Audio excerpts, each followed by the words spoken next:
নগদ থেকে কিভাবে মোবাইলে টাকা রিচার্জ করতে হয় সেটা অনেকেই জানেন না। যারা জানেন না কিভাবে নগদ অ্যাকাউন্ট থেকে মোবাইলে টাকা রিচার্জ করতে হয় তাদের জন্য আজকের এই ভিডিওটি করা। তো চলুন ভিডিওটি শুরু করা যাক। নগদ অ্যাকাউন্ট থেকে মোবাইলে টাকা রিচার্জ করার জন্য আপনার ফোনে ডায়াল প্যাডে চলে আসতে হবে। তারপর আপনাকে *167# কোডটি ডায়াল করতে হবে। এরপর কল অপশনের উপর ক্লিক করতে হবে। ক্লিক করার পর এরকম একটা মেনু চলে আসবে। এখানে দেখুন 3 নম্বরে মোবাইল রিচার্জ বলে একটা অপশন দেওয়া আছে, তাই নিচে 3 নম্বরটা লিখে দিতে হবে। লিখে দেওয়ার পর সেন্টের উপর ক্লিক করতে হবে। যারা এখনও পর্যন্ত ভিডিওতে লাইক করেননি তারা প্লিজ ভিডিওতে একটি লাইক করে দিবেন এবং সাবস্ক্রাইব করে রাখবেন। তারপর এখানে দেখুন সিলেক্ট অপারেটর, আপনি কোন অপারেটরে টাকাটা রিচার্জ করতে চান।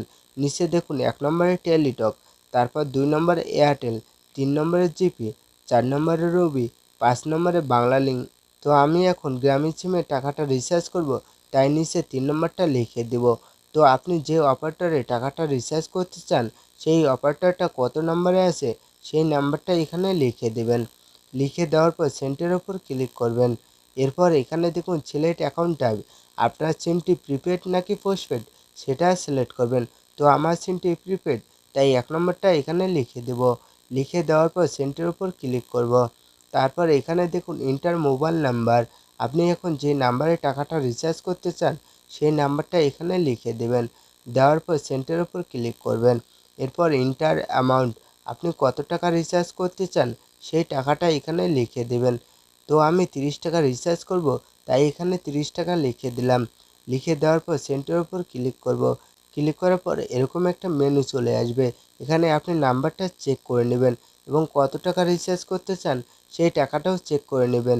এখন আপনাকে আপনার নগদ অ্যাকাউন্টের পিন নাম্বারটি লিখে দিতে হবে। লিখে দেওয়ার পর সেন্টের ওপর ক্লিক করতে হবে।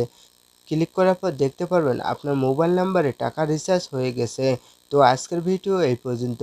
আপনার কাছে ভিডিওটি কেমন লেগেছে তা অবশ্যই কমেন্ট করে জানাবেন। আর ভিডিওটি ভালো লাগলে অবশ্যই ভিডিওতে একটি লাইক করে দেবেন এবং সাবস্ক্রাইব করে রাখবেন।